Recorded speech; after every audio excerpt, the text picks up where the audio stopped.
Haji Muhammad Hashim MA. Beliau ialah dosen linguistik Arab Fakultas Humaniora UIN Maulana Malik Ibrahim Malang dan juga sebagai pengasuh pusat Ma'had Al-Jami'ah UIN Malang. Dengan tema menjadikan tauhid sebagai nafas hidup anak. Kepada Ustadz Haji Muhammad Hashim, waktu dan tempat kami persilahkan. Nggih. Suara saya bisa masuk ya? Bisa. Oh, nggih. Bismillahirrahmanirrahim. Assalamualaikum warahmatullahi wabarakatuh. Waalaikumsalam warahmatullahi wabarakatuh. Alhamdulillahirabbil alamin. Wa bihi nasta'in ala umurid dunya waddin. Wassalatu wassalamu ala asyrafil anbiya'i wal mursalin. Sayyidina Muhammadin wa ala alihi wa sahbihi ajma'in, amma ba'd. Sebelumnya boleh minta izin untuk share screen. Barangkali dari host bisa diizinkan untuk share screen. Bisa, Ustadz. Oke.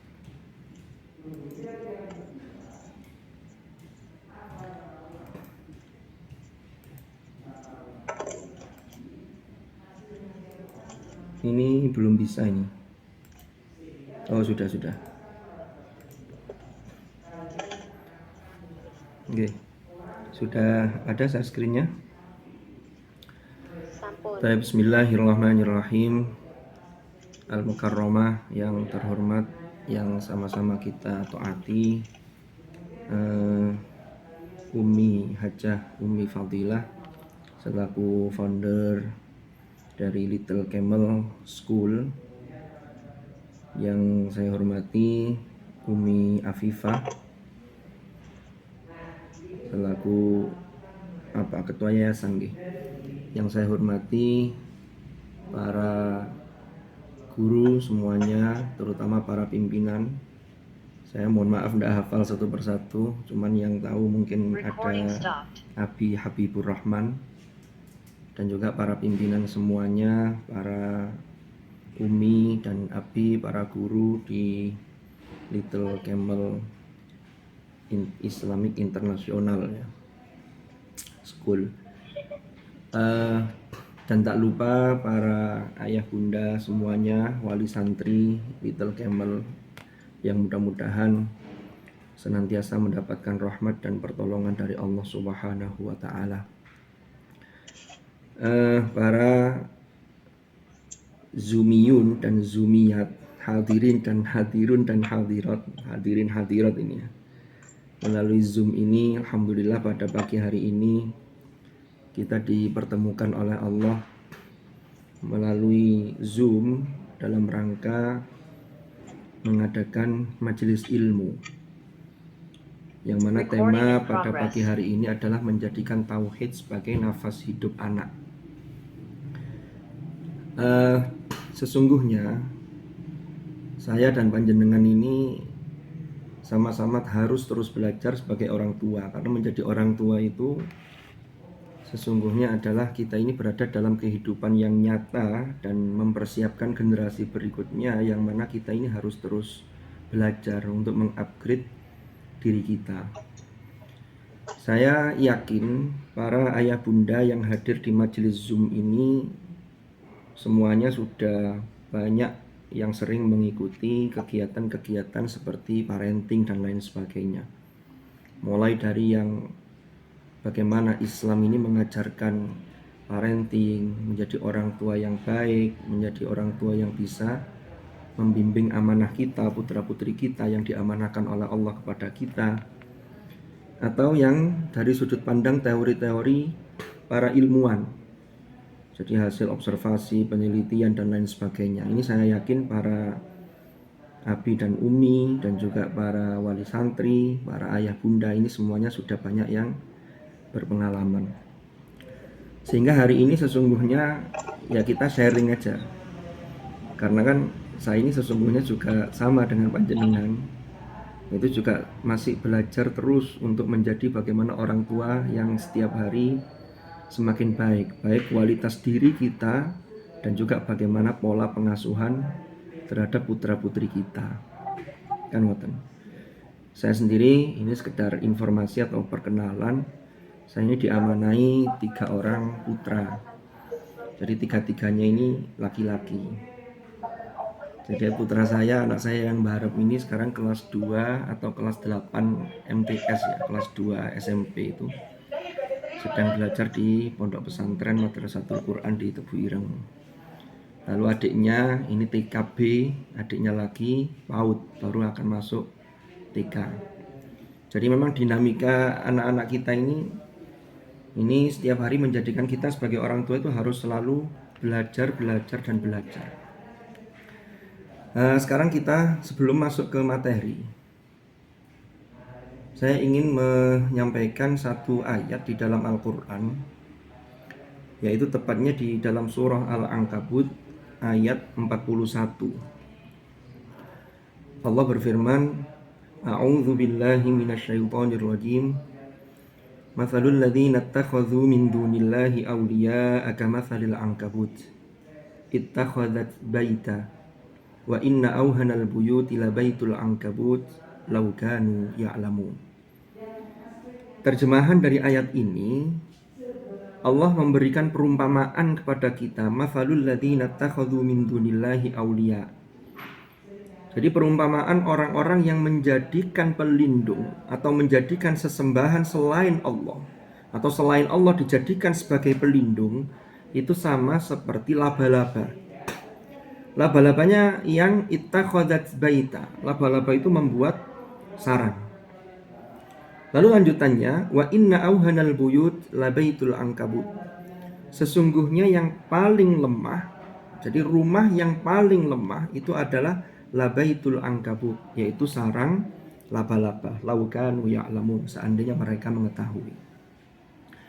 Para pakar ketika melihat ayat ini, satu sisi secara zahir ya, kalau kita lihat sarang laba-laba itu memang lemah, kita ginikan saja sudah hancur. Tapi ternyata hasil penelitian menunjukkan bahwa sarang laba-laba itu walaupun terlihat rapuh, dia ini punya daya kekuatan yang luar biasa untuk menjebak mangsanya. Jadi kalau hewan yang dimangsa oleh laba-laba itu terkena masuk di sarangnya, itu tidak bisa lepas karena lengket. Jadi ada satu kekuatan juga di balik sarangnya itu. Makanya kalau di Spiderman itu kan lah sarangnya itu kan dipakai untuk naik ke gedung-gedung tinggi itu, dari sana loncat sana semua kemari dan seterusnya. Ternyata yang dimaksud oleh Al-Quran, mufassirin mengatakan apa sih wong bermaksud wa inna auhanal buyuti labaitul ankabut. Ternyata setelah dilakukan penelitian, laba-laba itu adalah makhluk. Laba-laba itu jenisnya sangat banyak variannya, ya. Jadi laba-laba itu di dalam rumah laba-laba atau dalam keluarga laba-laba itu tidak ada pendidikan yang baik, tidak ada regenerasi. Yang ada itu adalah permusuhan. Jadi laba-laba itu kalau punya anak, ini anaknya saling tumpang tindih, bahkan saling bunuh.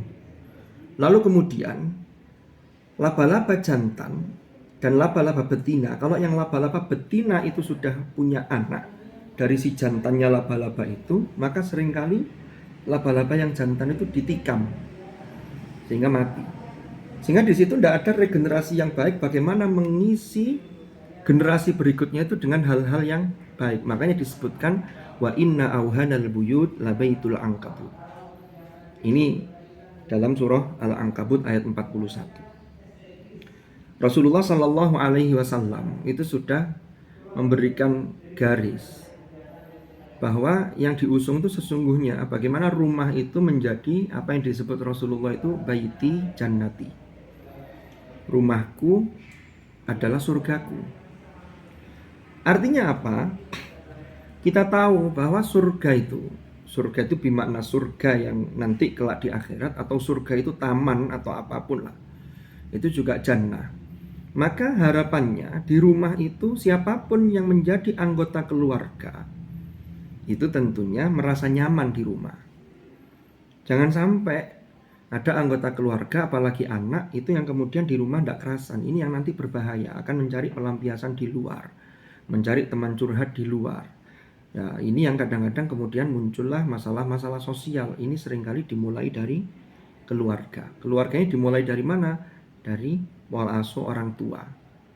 Jadi anak ini ya terkait erat dengan bagaimana orang tua memperlakukan anak-anaknya. Lalu di surga itu, kalau kita lihat di ayat-ayat Al-Quran itu, la yasma'una fiha lagwa wala kidzaba, la yasma'una fiha lagwa wala ta'thima. Jadi tidak ada dusta, tidak ada dosa. Bahkan di surga itu harmonis. Ucapannya hanya salam, salamun qaulam mir rabbir rahim. Jadi harmonis. Jadi bagaimana berusaha menciptakan suasana surgawi itu ada dalam rumah kita. Dan itu mulai dari mana? Inilah yang bisa kita lihat di slide berikutnya. Nah ini, kita sebelum masuk ke hadis Rasulullah Sallallahu Alaihi Wasallam, ini kan anak-anak kita ini disebut dengan generasi alfa.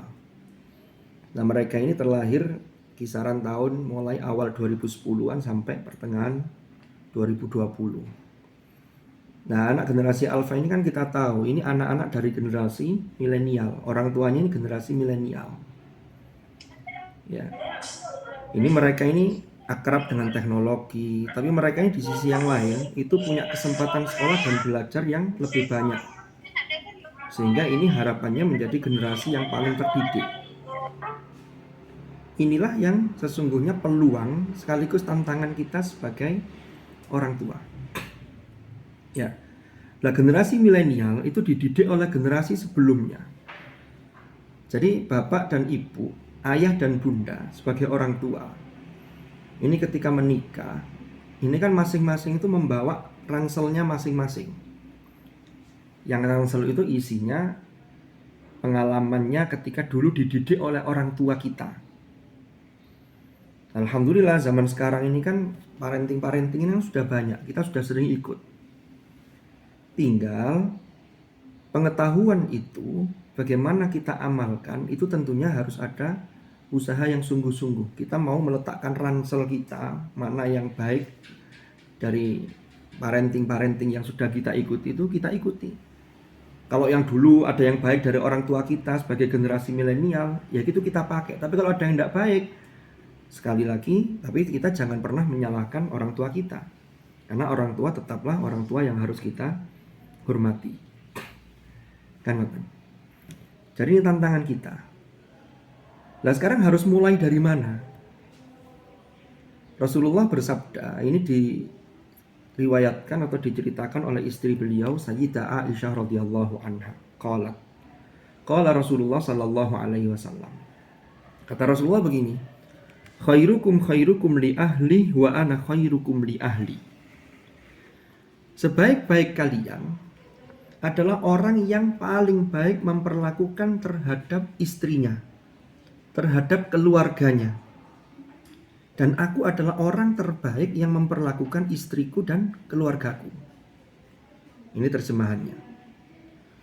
Kalau kita lihat di beberapa literatur, termasuk dalam riwayat Rasulullah Sallallahu Alaihi Wasallam, kata ahlun itu terkadang memang digunakan untuk arti istri. Mendatangi ahlahu, mendatangi istrinya. Ini untuk bahasa-bahasa eufemisme, memperhalus. Tapi ahlun itu di sisi lain itu juga punya makna keluarga. Karena memang memperlakukan keluarga secara baik itu harus dimulai dari memperlakukan, kalau suami berarti memperlakukan istri dengan baik. Kalau istri berarti memperlakukan suami dengan baik. Karena anak-anak kita, putra-putri kita itu akan selalu memantau, mengamati apa yang dilakukan oleh orang tuanya. Mohon maaf, ini contoh. Kalau ada seorang suami yang tidak bisa menghormati istrinya, apalagi di hadapan anak-anaknya dan anak-anaknya mengamati dan merekam itu, ini yang berbahaya untuk masa depan si anak. Jadi kita sudah menerapkan hal-hal yang tidak baik. Tapi kalau seorang ayah sebagai seorang suami menghormati istrinya, ibu dari anak-anak kita, atau sebaliknya, maka disinilah anak juga akan merekam. Maka Rasulullah pesannya itu kan dimulai dari khairukum khairukum li ahli wa ana khairukum li ahli. Jadi ini menjadi koreksi kita bersama. Kita ini memang sebagai manusia, ya terus terang, itu kadang-kadang kan tidak ada orang itu yang tidak ada masalah, itu tidak ada. Cuman bagaimana kita ini selalu terus belajar untuk bagaimana menyikapi masalah, sehingga kadang-kadang masalah itu ada masalah dengan urusan kerjaan, tapi begitu pulang ke rumah ini kadang masih ke bawah. Nah ini yang perlu kita latih. Bagaimana caranya? Sesekali kok khilaf, ini segera perbaiki, dan memperbaiki itu umpama suami lalu minta maaf kepada istrinya di hadapan anak-anaknya. Ini suatu pengajaran yang luar biasa. Jadi memang semua itu dimulai dari keluarga. Ya. Oke, ini khairukum khairukum li ahli wa ana khairukum li ahli. Selanjutnya, hadis Rasulullah sallallahu alaihi wasallam. Lagi-lagi riwayat Sayyidah Aisyah, karena Sayyidah Aisyah ini banyak meriwayatkan hadis-hadis tentang parenting, tentang suami dan istri, tentang keluarga. Kata Sayyidah Aisyah begini, menceritakan Rasulullah itu pernah dawuh mengatakan hakul waladi ala walidihi. Haknya seorang anak, yang mana hak itu menjadi kewajiban bagi orang tuanya. Yang pertama adalah an yuhsina ismahu, memberikan nama yang baik. Nama dalam Islam itu dimakna doa, mengandung makna doa di dalamnya. Beda dengan mungkin ada sudut pandang orang-orang di dunia barat itu yang kadang mengatakan apalah arti sebuah nama. Tapi dalam Islam nama itu luar biasa. Jadi pemilihan nama itu mengandung satu doa. Makanya ada anak-anak itu yang kemudian diberi nama para ulama-ulama atau ilmuwan-ilmuwan. Ini namanya tafaulan. Jadi berharap ada keberkahan serta bisa napak tilas jejak baik dari para orang yang punya nama itu. Kalau sekarang trennya generasi milenial itu kadang memberi nama anak itu kan tidak harus bahasa Arab, tidak ada masalah. Mau bahasa Latin, bahasa Inggris, bahasa macam-macam. Bahkan kadang-kadang tuh banyak nama itu yang sudah gabungan. Jadi ada 3 kata begitu ya, Arab campur bahasa Persia, bahasa mana. Yang penting bagus. Ini ada pesan secara implisit yang disampaikan oleh Rasulullah, memberi nama yang baik karena nama itu ada doa. Berarti ada pesan implisit, orang tua itu jangan sampai tidak mendoakan anaknya.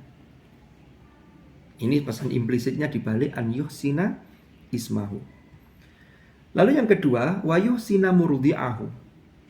Kalau murdi itu mana asalnya adalah ibu yang menyusui anaknya, memberi ASI yang baik. Ya. Berarti ini ada pesan secara implisit, asupan untuk anak-anak kita itu jangan sembarangan. Kita tahu lah kalau hasil penelitian ya, ada ASI eksklusif selama 6 bulan. Ini ternyata bisa memperkuat bagaimana si anak itu terkait dengan ketahanan tubuhnya, ya, daya imunitasnya dan seterusnya. Tapi secara umum pesan implisitnya memberi ASI yang baik itu harus, karena ini akan berpengaruh pada tumbuh kembang si anak. Berarti implisitnya adalah memberi makanan asupan itu yang halal dan thayyib.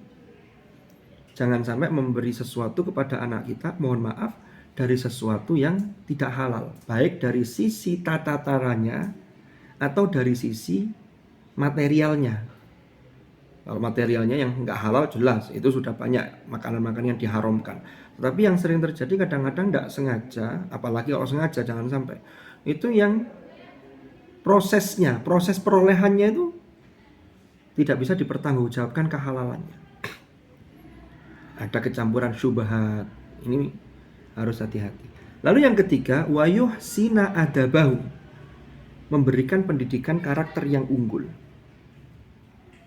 Ini pesan implisitnya, termasuk memberikan keteladanan sepanjang waktu, termasuk mencari lembaga atau sekolah yang memang di situ di lembaga itu ini mengajarkan karakter-karakter yang adab yang baik. Maka insya Allah kalau di Little Camel ini mengajarkan itu. Cuman ya kita ini nggak bisa kalau kemudian hanya ngandalkan di sekolah. Sekolah kan sudah diajari. Karena yang paling penting sesungguhnya tanggung jawab orang tua itu adalah keteladanan ketika berada di rumah, ketika berada di lingkungan sekitar rumahnya. Ini sangat penting sekali. Jadi dari hadis yang singkat ini bisa kita pahami secara lafadz. Tapi ternyata di balik lafadz itu ada yang tersirat. Gimana cara memberikan pendidikan karakter yang unggul? Ya ini ternyata harus memberikan keteladanan dari orang tua kepada si anak. Nah lanjut. Lalu ada hadis lagi. Ini ada dalam kitabnya Syekh As-Sayyid Muhammad Alawi Al-Maliki Al-Hasani, Khasaisul Ummah Al-Muhammadiyah. Itu mengutip sabda Rasulullah yang disampaikan oleh Ali ibn Abi Thalib. Sabda beliau, "Adibu auladakum ala thalathi khisalin." Didiklah anak-anak kalian itu dengan 3 hal. Yang menarik, hadis ini menggunakan lafadz adibu. Adibu dengan alimu itu ada perbedaan. Makanya akhlak, etika, tata krama itu disebut adab. Adibu itu adalah pembelajaran yang dimulai dari pembiasaan dan keteladanan. Ini saking telitinya kata yang digunakan oleh Rasulullah. Jadi adibu auladakum ala thalathi khisalin. Bukan alimu. Kalau alimu itu boleh jadi hanya mengajarkan secara lisan, secara verbal. Tapi kalau adibu ini nanti akan mengerucut, akan kuat menjadi sebuah adab. Rasulullah dalam sabdanya lain mengatakan adabani rabbi fa ahsana ta'dibi.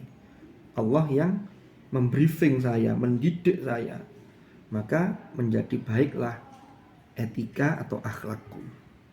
Yang pertama apa? Hubbi nabiyyikum wa hubbi ahli baitihi wa qiraatil Qur'an.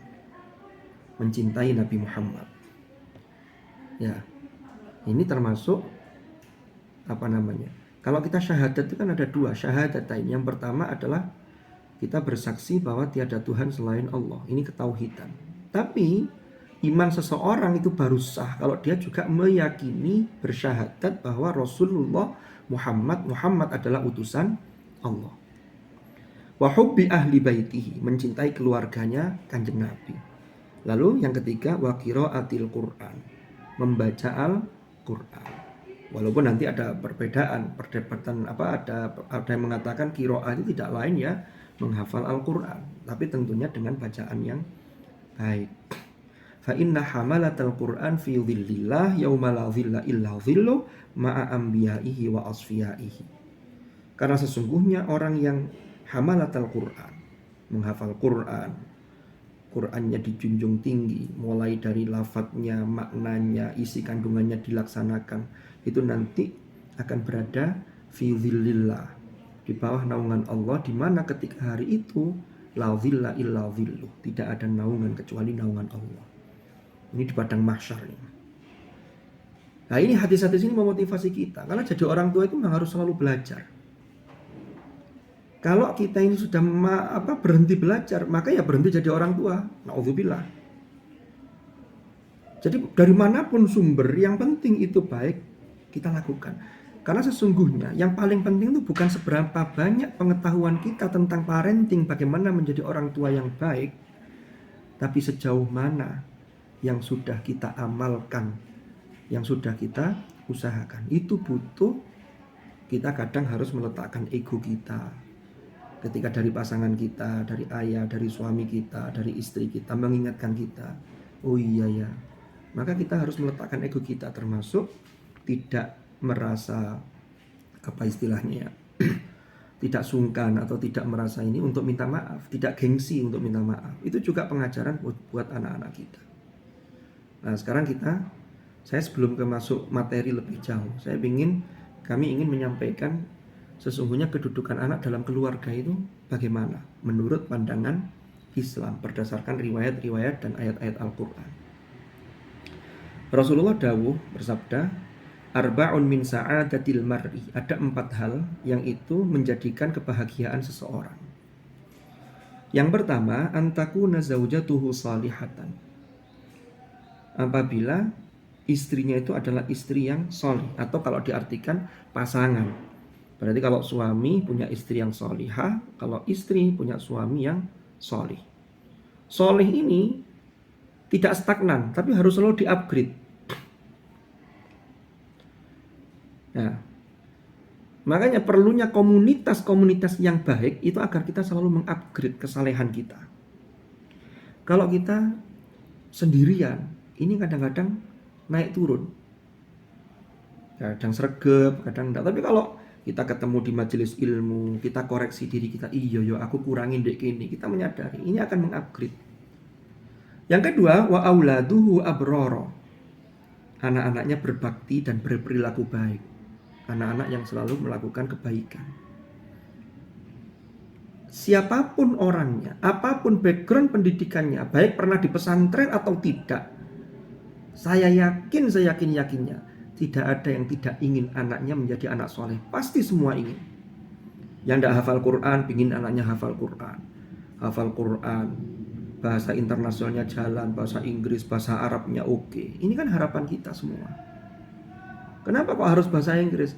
Karena ini internasional. Sehingga kalau bahasa Inggris itu, kalau keagamaan kita baik, maka kita bisa menyampaikan agama ini secara benar itu kepada mereka. Mungkin ada orang-orang barat yang sudut pandangnya keliru ketika memandang Islam.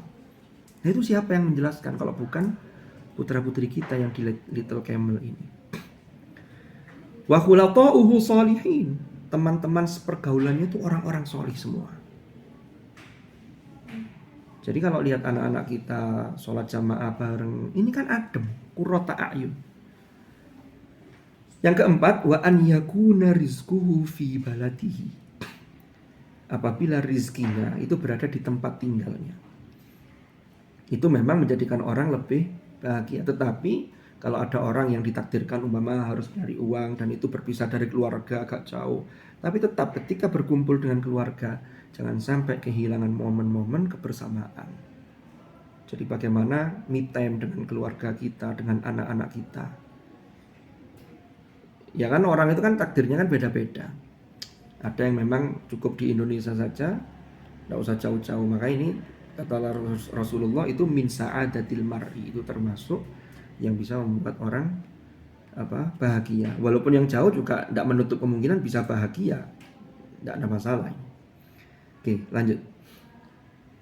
Di dalam kehidupan keluarga, kalau Al-Quran itu memaparkan secara deskriptif paparannya, kedudukan anak itu ada yang disebut oleh Al-Quran sebagai al-malu wal banuna zinatul hayatid dunya. Ya. Jadi anak disebut perhiasan kehidupan dunia. Mohon maaf. Kalau anak yang model begini, yang disebut anak sebagai hiasan dan hiburan, itu berarti hanya sampai levelnya di dunia. Ketika di akhirat, naudzubillah, anak tidak bisa berbuat banyak untuk membantu orang tuanya. Ini kapan? Ini kenapa kok bisa terjadi? Ya ini laki-laki kadang ketika pola asuh, ketika mencari lingkungan tidak tepat dan lain sebagainya. Jadi mencari lingkungan bagi anak, pembiasaan itu sebagai usaha agar anak kita ini jangan sampai hanya menjadi perhiasan di dunia. Contoh, ada anak yang apa istilahnya? Mungkin juara, tapi juara apa begitu ya? Yang kira-kira juara itu tidak ada dampaknya untuk masa depan akhirat kita. Maka itu memang bangga orang tuanya. Kalau anaknya sana. Tapi ini hanya menjadi zinatul hayatid dunya. Makanya lanjutannya wal baqiyat shalihat khairun inda rabbika thawaban wa khairun amal. Tetapi amal kebajikan yang terus-menerus adalah lebih baik pahalanya di sisi Tuhanmu, serta lebih baik untuk menjadi harapan. Artinya apa? Jangan sampai anak kita tuh hanya berhenti di situ, tapi lanjutkan sehingga anak itu menjadi kebajikan, amal kebajikan yang terus-menerus. Kan di hadis yang lain Rasulullah dawuh kan, orang kalau sudah meninggal itu terputus amalnya kecuali 3 hal. Ya kan? shadaqatin jariyah aw ilmin yuntafa'u bih aw waladin sholihin yad'ulah. Nah ini. Sehingga disitulah masuk wal baqiyatus sholihat khairun inda rabbik. Makanya anak kita bekali, kita beri keteladanan, kita bekali dengan landasan agama yang kuat. Ya, lanjut yang kedua. Anak itu sebagai anugerah. Allah berfirman, "Wa wahabna lahu Ishaq wa Yaqub nafilah wa kullan ja'alna sholihin." Wahaba itu dalam makna bahasa Arab. Itu maknanya anugerah, pemberian. Ini terjemahan maknanya adalah wa wahabna lahu itu kepada Ibrahim. Ishaq wa Yaqub itu anugerah berupa Ishaq. Ishaq itu putranya Nabi Ibrahim, adiknya Nabi Ismail. Tapi Nabi Ibrahim punya anak Ishaq itu sudah di usia kisaran 120 tahun. Punya anak Ismail itu kisaran usia 86 tahun. Memang lama tidak punya keturunan ini Ibrahim. Tapi diberi keturunan. Lanjutannya apa? Wa kullan ja'alna sholihin. Anak itu sebagai anugerah, syaratnya anak-anak yang solih-solihah. Wa kullan ja'alna sholihin. Kenapa kok Ibrahim bisa mendapatkan anugerah yang luar biasa dari Allah? Kita lihat ayat ini. Ibrahim mengatakan begini, wa qala inni dzahibun ila rabbi sayahdin. Jadi Nabi Ibrahim itu kan lama tidak punya keturunan. Tapi Nabi Ibrahim itu tidak pernah berputus asa, terus meminta kepada Allah, melakukan kebajikan-kebajikan yang sangat banyak variannya. Berdoa Rabbi, dia ini menuju Tuhan. Wa qala inni dzahibun ila rabbi sayahdin. Sesungguhnya aku harus pergi menghadap Tuhanku. Dia akan memberi petunjuk kepadaku. Ini berarti pertama, ini sebagai orang tua punya daya optimis yang luar biasa. Yang kedua, secara implisit pesannya adalah orang tua sebelum meminta agar anaknya menjadi orang-orang yang solih-solihah, tumbuh menjadi generasi solih-solihah, maka orang tuanya harus mengupgrade dirinya. Makanya Ibrahim mencontohkan inni dzahibun ila rabbi. Lalu Ibrahim yakin sayahdin. Yang penting itu usaha, yang penting itu ikhtiar yang konkret, tidak hanya rencana. Jadi kalau kita ini selalu menunda lalu dengan rencana, oh dapat kajian parenting ini, iya biar ini kok ngene teorinya. Terus mulai kapan? Ini harus segera dzahibun ila rabbi. Yakinlah suatu ketika sayahdin dan nanti anak-anak kita tumbuh kembang menjadi pribadi-pribadi yang minas sholihin. Jadi ini anak sebagai anugerah. Syaratnya anak itu adalah anak yang solihah. Nah, kita lanjutkan dulu. Lalu anak sebagai amanah. Allah berfirman dalam surah At-Tahrim ayat 6. Ya ayyuhalladzina amanu qu anfusakum wa ahlikum naro. Wahai orang-orang yang beriman, jagalah diri kalian dan keluarga kalian dari api neraka. Ojo sampai masuk neraka. Ini amanah. Yang kalau kita menunaikan amanah, bagaimana mendidik anak-anak kita, ini harus dimulai ini Al-Quran, ayat Quran ini. Ku anfusakum, ini lagi-lagi pesan implisitnya. Berarti kalau kita meminta anak kita solih, maka jangan sampai lupa untuk kita selalu berusaha mensolihkan diri kita. Ini kalau terjadi di luar, bukan wali santri Little Camel ya. Kalau wali santri Little Camel insya Allah selalu berusaha untuk bagaimana mengupgrade dirinya menjadi orang tua yang solih. Di luar sana, itu banyak orang-orang yang menuntut anaknya suruh ngaji, dingajikan ke TPG ini, lalu ikut ini, pokoknya disuruh belajar. Tapi mohon maaf, anaknya belum pernah sekalipun melihat orang tuanya baca Quran. Nah ini kan berarti tidak ku anfusakum. Nah ini anak sebagai amanah. Lah menunaikan amanah, kalau kita sebagai orang tua, ya tidak lain harus mengupgrade diri kita. Baru kemudian keluarga. Lah keluarga itu suami, istri, termasuk anak-anak kita. Kenapa? Karena setiap anak itu kullu mauludin yuladu 'alal fitrah. Anak itu terlahir dalam kondisi fitrah. Walaupun sifat bawaan secara genetik itu tetap terbawa. Di dalam Al-Quran itu kalau kita lihat dalam surah Al-Insan atau Ad-Dahr, Inna khalaqnal insana min nutfatin amsyaj nabtalihi faja'alnahu sami'an basira. Pertemuan sel spermatozoa dengan sel telur itu disifati dengan amsyaj. Nutfah itu kan pertemuan sel itu. Disifati amsyaj itu maknanya adalah pertemuan yang sangat kuat percampurannya. Para ahli tafsir menjelaskan, oh ternyata anak itu membawa genetik. Tinggal nanti itu dibentuk oleh lingkungan. Kan begitu. Lah gen itu tidak harus dari orang tua, kadang dari mbah-mbahnya, dari kakek neneknya, dari runtutan ke atas tuh generasi keberapa itu masih ada yang nitis ke anak kita. Bisa jadi bawaan, bagaimana sifatnya dan seterusnya. Tapi tetap ini akan dibentuk oleh lingkungannya. Maka lingkungan berperan sangat penting. Lalu yang berikutnya, anak itu sebagai milik dalam tanda petik ya, dan kekayaan orang tua dalam tanda petik. Makanya anak itu harus dirawat, harus dijaga, harus dilindungi. Lalu dikembangkan potensi-potensi mereka, karena ini adalah aset yang sangat berharga. Ada orang tuh yang tidak diuji, kesulitan punya anak. Jadi punya anak itu gampang. Ini kadang memperlakukan anaknya biasa saja. Tapi coba bayangkan, ada orang-orang yang betapa diuji oleh Allah, sudah menikah sekian tahun, kadang belum dikaruniai putra. Itu angen-angen berdoa terus. Itu karena termasuk rahasia Allah. Loh kok kita ini loh yang sudah dikasih, dititipi, itu kadang-kadang itu, mohon maaf, kadang khilaf. Bagaimana seharusnya amanah itu kita tunaikan. Nah, ini. Sehingga jangan sampai anak kita itu menjadi, ada 3 hal yang dalam Al-Quran disebutkan. Anak itu juga berpotensi. Ini kalau orang tuanya kurang tepat dalam memperlakukan. Karena anak-anak kita ini kan bukan sesuatu benda yang bisa dipindah lalu tidak punya perasaan. Mereka ini punya perasaan. Mereka ini pembelajar-pembelajar yang luar biasa. Dengan potensi yang luar biasa.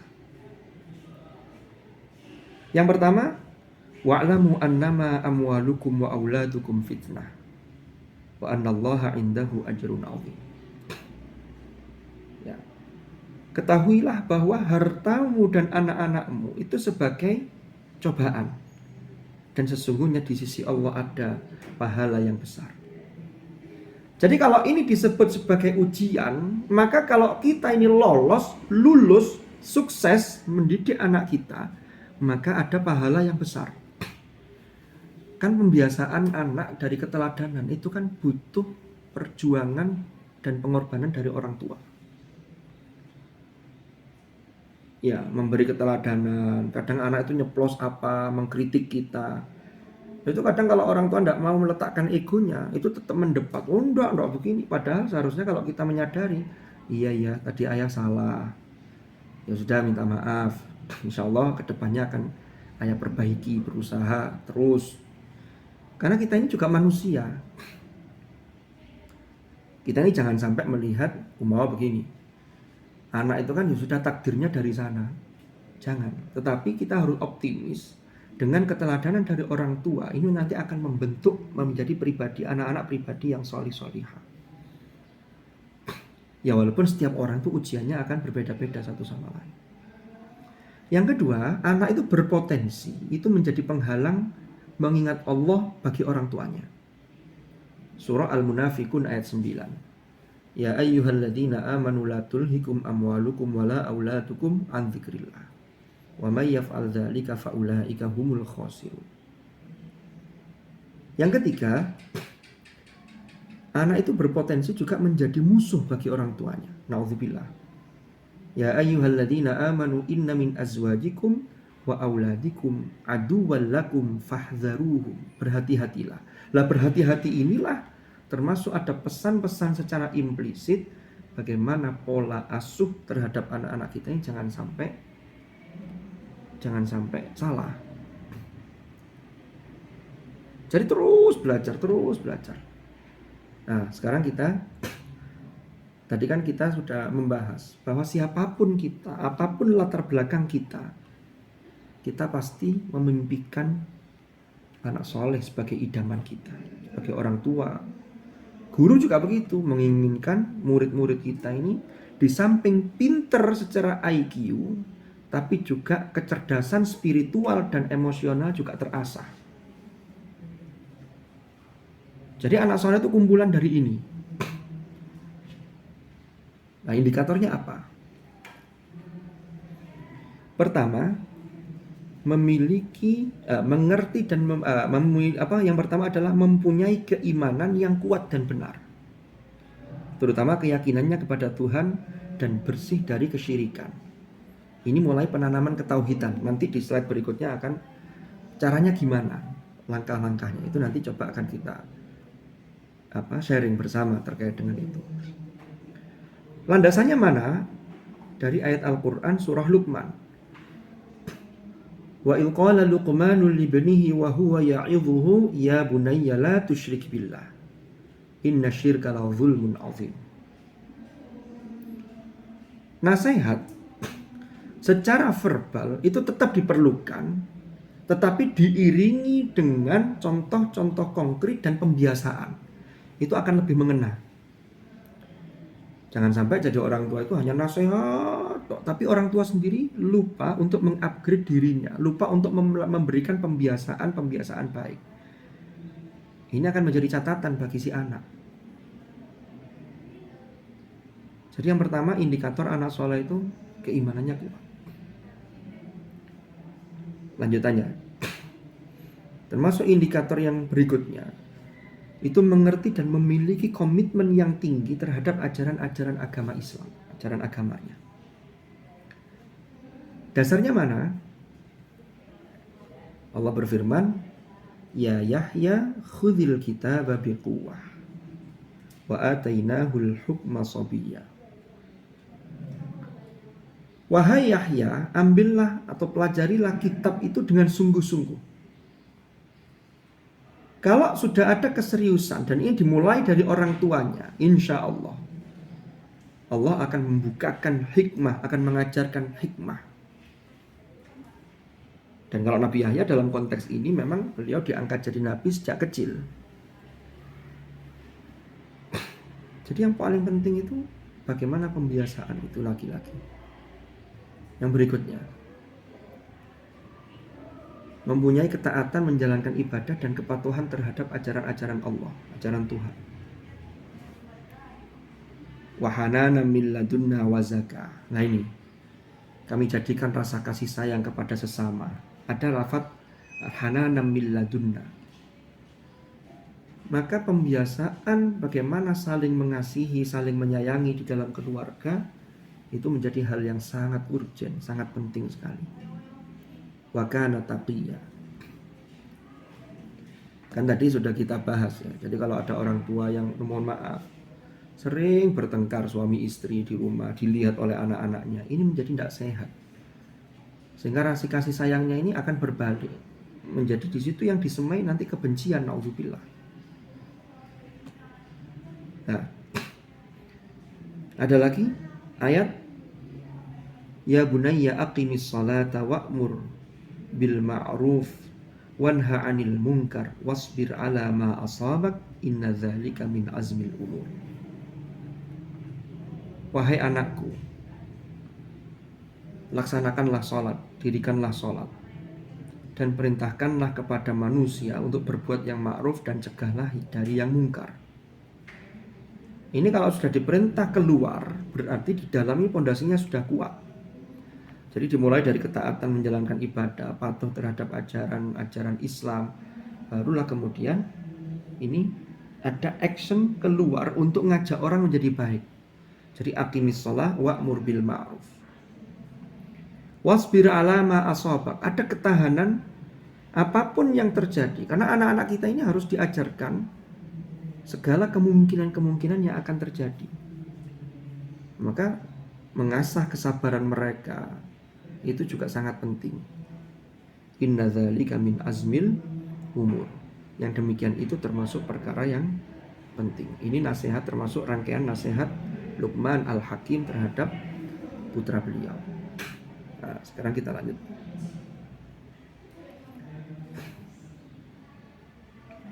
Memiliki moralitas. Ini anak soleh sebagai idaman. Indikatornya moralitas yang terpuji dan budi pekerti yang luhur, baik dalam kehidupan pribadi dan juga sosial. Terutama yang muncul adalah sifat dan sikap berbakti kepada orang tua. Wala tusa'ir khaddaka lin-nasi wala tamshi fil ardi maraha. Innallaha la yuhibbu kulla mukhtalin fakhur. Waqsid fi mashyika waghdud min sautik. Inna ankaral aswati la sautul hamir. Jadi anak-anak ini harus diajarkan bagaimana kehidupan sosial itu dimulai dari dalam rumah. Bagaimana jangan sampai dalam kehidupan sosial itu, kalau dalam konteks ayat ini, janganlah kalian memalingkan wajah dikarenakan kesombongan. Nah, ini harus diajarkan sejak dini. Janganlah berjalan di muka bumi dengan angkuh. Allah tidak suka orang-orang yang sombong dan membanggakan diri. Sederhanakanlah dalam berjalan dan lunakkanlah suaramu. Sesungguhnya seburuk-buruk suara ialah suara keledai. La sautul inna ankaral aswati la sautul hamir. Lalu yang berikutnya, wa barram biwalidayhi wa lam yakun jabbaran asiya. Nabi Yahya itu disifati sebagai anak yang wa barram biwalidayhi, sangat berbakti kepada kedua orang tuanya. Nabi Yahya itu kan putranya Nabi Zakaria.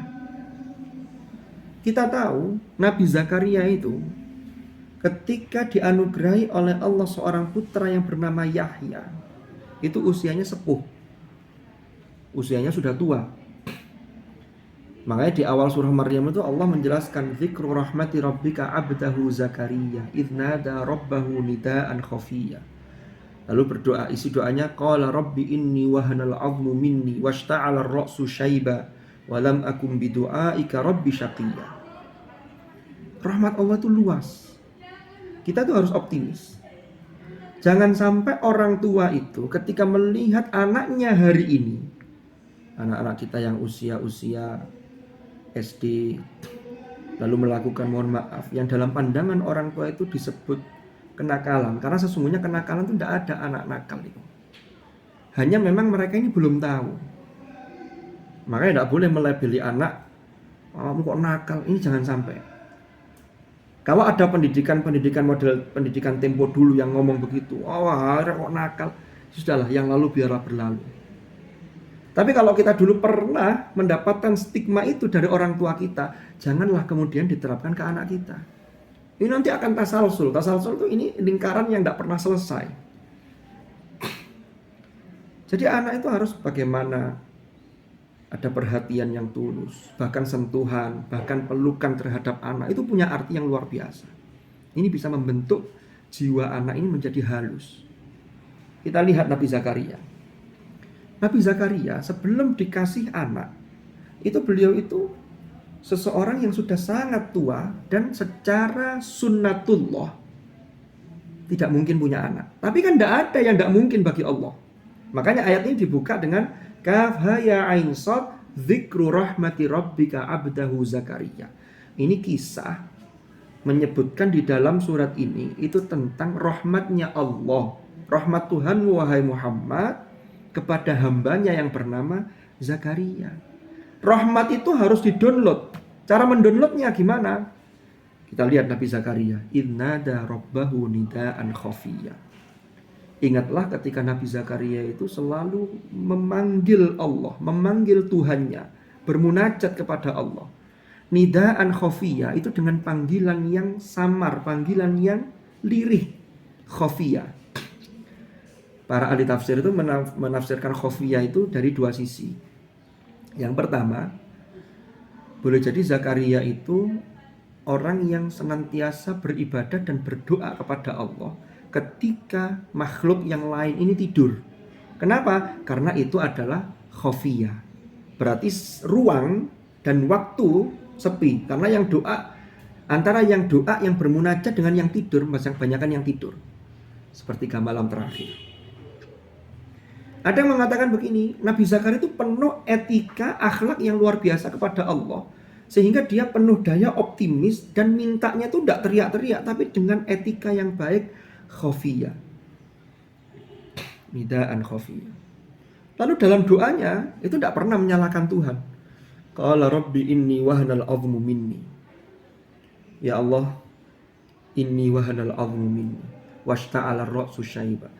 Jadi tulang-tulangku ini sudah rapuh. Lalu washta'ala ar-ra'su apane syaiban. Rambutku ini, kepalaku ini semuanya sudah putih, menyala. Apanya? Syaiban, ubannya. Redaksi begini ini sangat indah dalam unsur keindahan bahasa Al-Quran, balaghah. Kenapa? Karena ini menunjukkan bahwa memang Zakaria itu sudah sangat sepuh. Sehingga tidak tersisa satupun rambut yang hitam, semuanya rambutnya putih. Tapi yang menarik dalam doanya itu, Nabi Zakaria mengatakan begini, walam akum bidu'a ika rabbi syaqiyya, dan aku tidak pernah merasa sedih, tidak pernah kecewa selama aku berdoa minta kepadamu ya Allah. Jadi anak-anak kita hari ini kalau mereka melakukan hal-hal yang kurang pas, karena mereka belum tahu, ini kita arahkan. Jangan sampai muncul kata-kata yang tidak baik, doa yang tidak baik dari orang tua, apalagi dari ibu. Ini yang harus kita hati-hati. Kalaupun keceplosan, segera perbaiki, segera minta ampun kepada Allah. Kan sangat masyhur sekali ya, salah satu cerita tentang Syekh Abdurrahman As-Sudais. Syekh Abdurrahman As-Sudais itu menjadi satu simbol, apa istilahnya ya, imam di Masjidil Haram. Imamnya banyak, cuman kalau Syekh Sudais ini orang biasanya kalau ke sana umrah atau haji itu yang ditunggu-tunggu, mana Syekh Sudais ini, karena sangat terkenal sekali. Itu beliau jadi imam di Masjidil Haram. Seingat saya yang saya baca dari biografi beliau, itu sejak umur 22 tahun, 20 atau 22 gitu. Masih sangat muda, 22. Tapi penguasaannya bukan hanya hafal Quran, tapi menguasai qiraat. Hafal Qurannya sudah di luar kepala, an dhahril qalb. Artinya sudah sangat lancar. Ditambahi ilmu qiraatnya. Berbagai versi qiraat itu. Itu dulu ketika kecil, mungkin di antara panjenengan sudah sering mendengar ini, sudah pernah baca. Jadi pernah di usia-usia Syekh Sudais itu usia-usia SD begitu ya. Orang tuanya itu mau kedatangan tamu.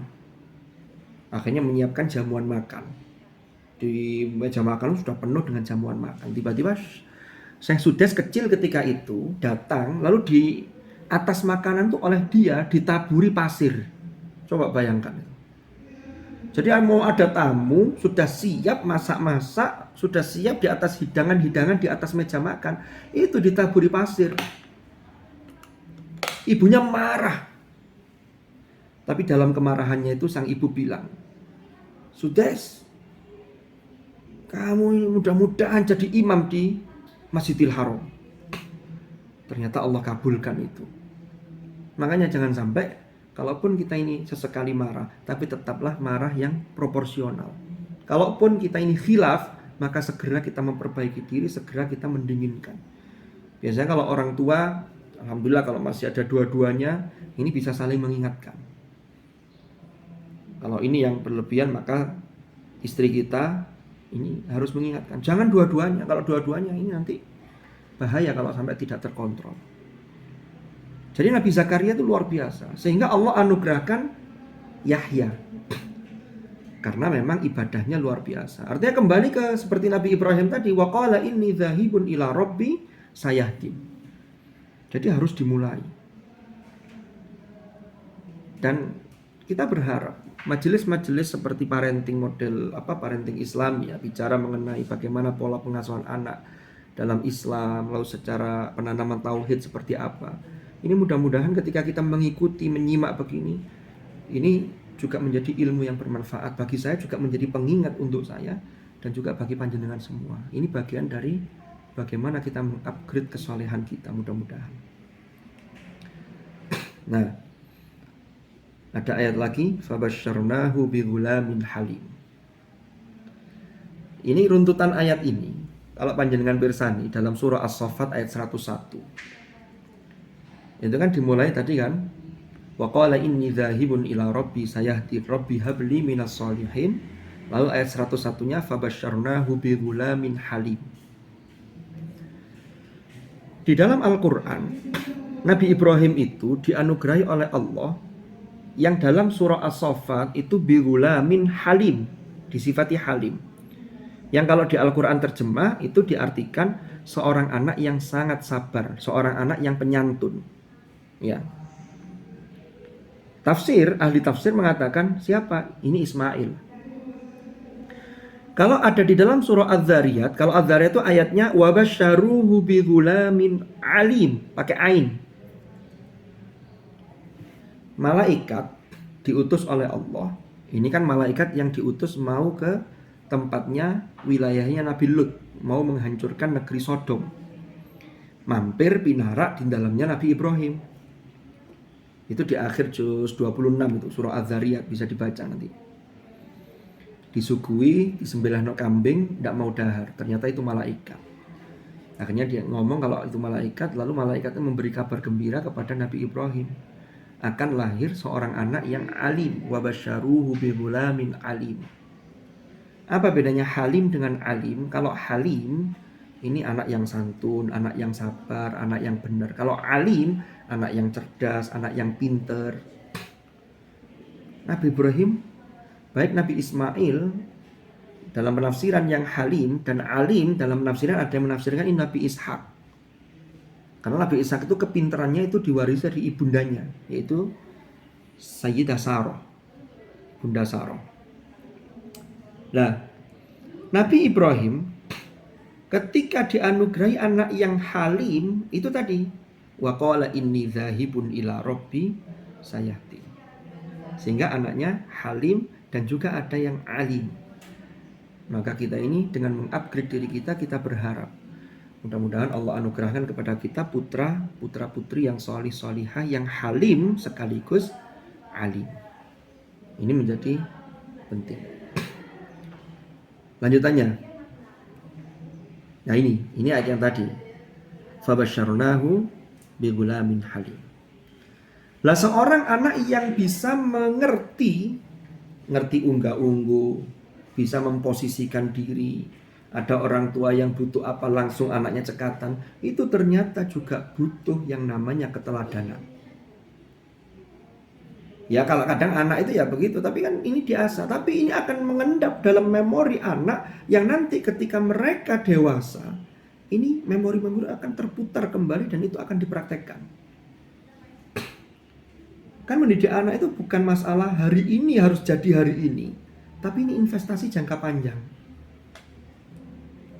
Terlebih nanti kesuksesan anak-anak kita itu kalau dia sukses hatal akhir, karena sukses dunia itu sebuah proses. Nanti ada slide yang menjelaskan tentang itu. Nah kita lihat ini tambahan informasi, tidak ada di slide. Kalau kita amati di ayat 102 para ayah bunda, para abi dan umi rahimakumullah. Ayat lanjutannya kan ini, setelah fabasyarnahu bi ghulamin halim, Nabi Ismail disifati dengan halim. Ayat berikutnya bicara mengenai ketika Nabi Ibrahim itu menyampaikan niatnya ketika bermimpi menyembelih Ismail. Ini nanti seperti apa? Kita lihat nanti di slide berikutnya. Nah sekarang bagaimana ikhtiar orang tua? Nah laki-laki ini yang sudah kita bahas tadi. Jadi keteladanan orang tua ini sangat-sangat diperlukan. Jangan sampai kita ini hanya memasrahkan, pokoknya anak saya pasrah di sekolah sudah diajari ini harus begini, tapi kita lepas tangan. Ini jangan sampai terjadi. Kenapa? Karena sosok ayah itu mengayomi sekaligus sebagai motivator dan inspirator. Sosok bunda inilah yang melahirkan kehidupan. Ini untuk masa depan anak. Lalu memberi nyawa pada kata cinta. Bagaimana mengajarkan itu. Sehingga kalau ada dua sosok ini, dan itu ada di rumah-rumah kita, maka anak ini akan betul-betul kerasan di rumah. Ketika ada masalah, matur. Tapi pendekatan ke anak kan juga beda-beda. Ada anak itu yang cenderung introvert. Ini nanti pada caranya, ada tips-tipsnya. Nanti mungkin bisa tanya kepada yang lebih ahli terkait dengan tips-tips seperti itu. Jadi ayah itu menjadi motivator dalam sisi ibadahnya. Ketika anaknya masih kecil, laki-laki, lalu diajak ngaji, diajak sholat berjamaah, ini akan memberikan kesan-kesan yang luar biasa. Apalagi seorang ibu. Jadi seorang ibu itu tetap harus bisa menjadi teman curhat anaknya. Sehingga anak kita itu kalau ada masalah apapun itu bisa segera terselesaikan. Jadi memang jadi orang tua itu tidak boleh takut ya. Waduh, boleh anakku ini apa? Itu memang harus kita hadapi, dan itu kata kuncinya kita harus selalu belajar. Karena kalau kita tidak nambah ilmu, kita stagnan, apalagi kita menggunakan ransel yang kita bawa dari orang tua kita. Itu kadang banyak yang perlu kita koreksi. Walaupun tetap orang tua kita tetap harus kita hormati. Duduk bareng, ada diskusi yang baik antara suami dan istri, antara ayah dan bundanya. Lalu bikin konsensus, kesepakatan yang itu kemudian kalau ada sedikit pelanggaran itu segera bisa saling mengingatkan. Karena ancaman di luar itu sekarang Masya Allah luar biasa. Ada ancaman di luar itu termasuk yang lagi sedang heboh-hebohnya juga. Itu termasuk ada orientasi seksual LGBT, naudzubillah. Nah ini orang tua harus belajar. Terus orang tua juga begitu. Jangan sampai fokus muka-muka anak saya enggak, tapi dirinya enggak berdoa. Kita juga harus berdoa agar dijaga oleh Allah. Tapi doa itu harus kita aplikasikan juga, kita usahakan, kita ikhtiarkan. Jangan bermain api. Loh kan begitu jadinya. Karena maqalah Arab mengatakan lisanul hal afsahu min lisanil maqal. Ini yang tadi itu. Jadi keteladanan. Ya, lisanul hal itu kan kondisi. Cimahani nuturi pakai mulut dok tapi tidak ada keteladanan, itu tidak patek mandi. Tapi dipraktekkan, diberi keteladanan, itu ternyata lebih fasih dibanding lisanul maqal. Nah ini, maka yang pertama, jangan sungkan sebagai orang tua untuk memperlihatkan dan mencontohkan hal-hal yang baik di depan anak-anak kita. Kalau kita salah, kita minta maaf. Tidak ada gengsi dalam hal minta maaf.